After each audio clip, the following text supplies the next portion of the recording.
ಹರಿ ಓಂ. ಜೈ ಶ್ರೀ ಕೃಷ್ಣ, ಜೈ ಶ್ರೀರಾಮ್. ಶ್ರೀ ಗುರುಭ್ಯೋ ನಮಃ. ಹರಿ ಓಂ. ಎಲ್ಲರಿಗೂ ವೈನವಿ ಬಿಸಿ ಮಾಡುವ ಶ್ರದ್ಧಾ ಭಕ್ತಿಪೂರ್ವಕ ಪ್ರಣಾಮಗಳು. ಮಂತ್ರಾಲಯದ ಬಗ್ಗೆ ಇದು 3ನೇ ವಿಡಿಯೋ. ಈ ವಿಡಿಯೋನಲ್ಲಿ ನಾನು ತಮಗೆಲ್ಲರಿಗೂ ಗೋಮಾತೆಯ ಮಹತ್ವ ಮತ್ತು ವೈಶಿಷ್ಟ್ಯವನ್ನ ತಿಳಿಸಲು ಇಚ್ಛಿಸುತ್ತೇನೆ.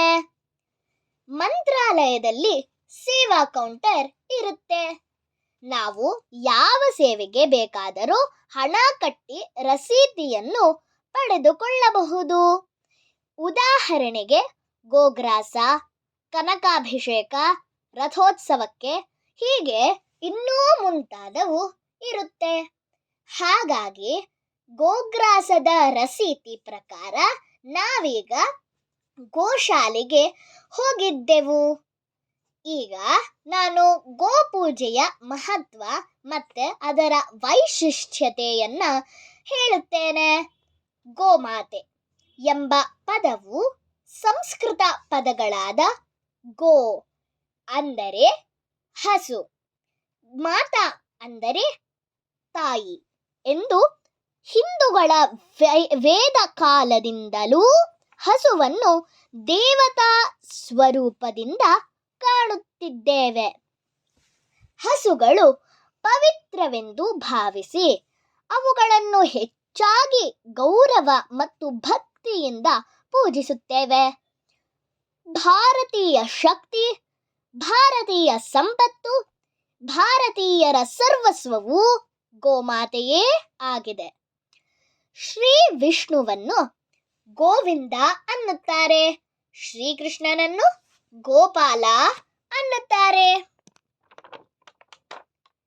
ವರುಣಶ್ಚೈವ ಗೋಮೂತ್ರೇ ಗೋಮಯೇ ಹವ್ಯವಾಹನಃ ದಧೇ ವಾಯು ಸಮುದ್ಧಿಷ್ಠಃ ಸೋಮಕ್ಷೀರೇ ಘೃತೆ ರವಿಃ.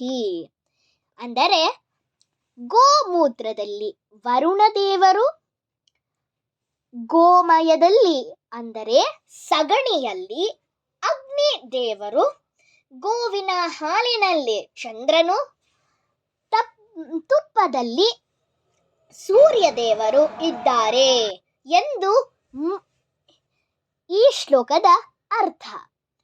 ಮುಕ್ಕೋಟಿ ದೇವರುಗಳು ನಿನ್ನಲ್ಲೇ ನೆಲೆಯಾಗಿದೆ.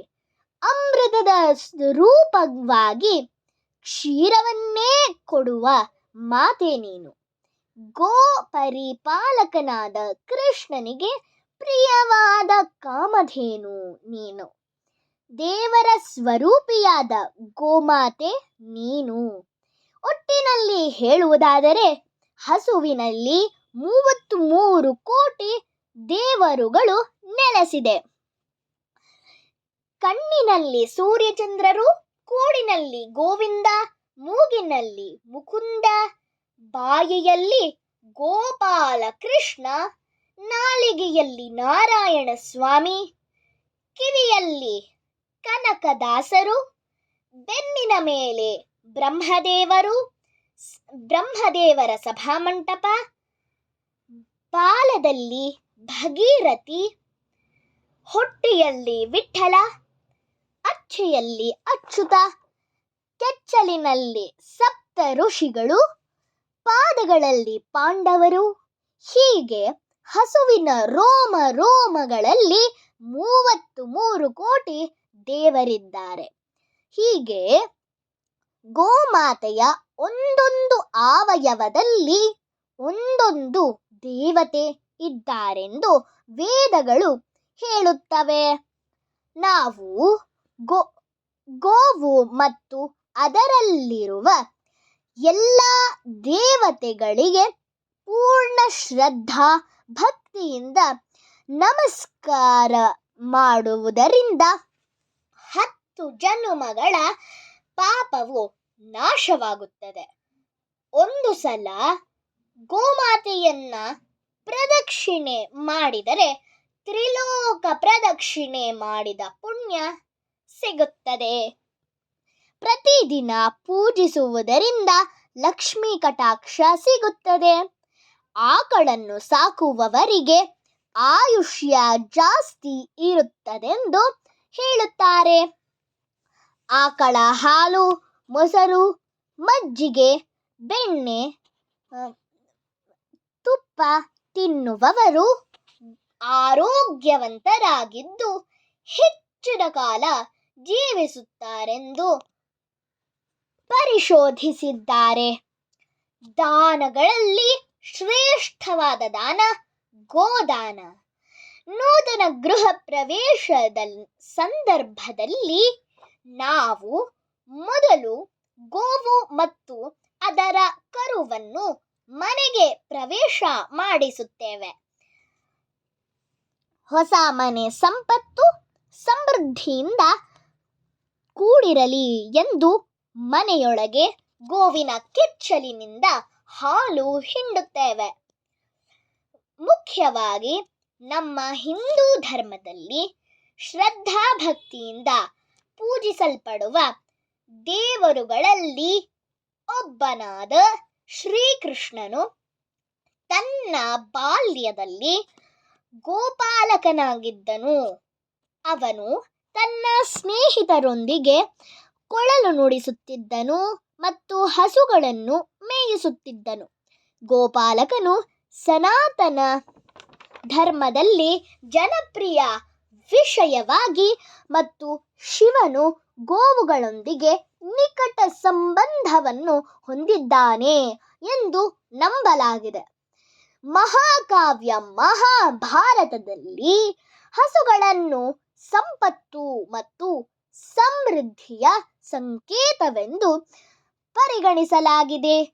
ಭಗವದ್ಗೀತೆಯೂ ಸಹ ಶ್ರೀಕೃಷ್ಣನು ಪ್ರಾಣಿಗಳಲ್ಲಿ ಹಸು ಎಂದು ಹೇಳುತ್ತದೆ. ಕೊನೆಯದಾಗಿ ಗೋಮಯದಲ್ಲಿ ರೋಗ ನಿರೋಧಕ ಶಕ್ತಿ ಇದೆ.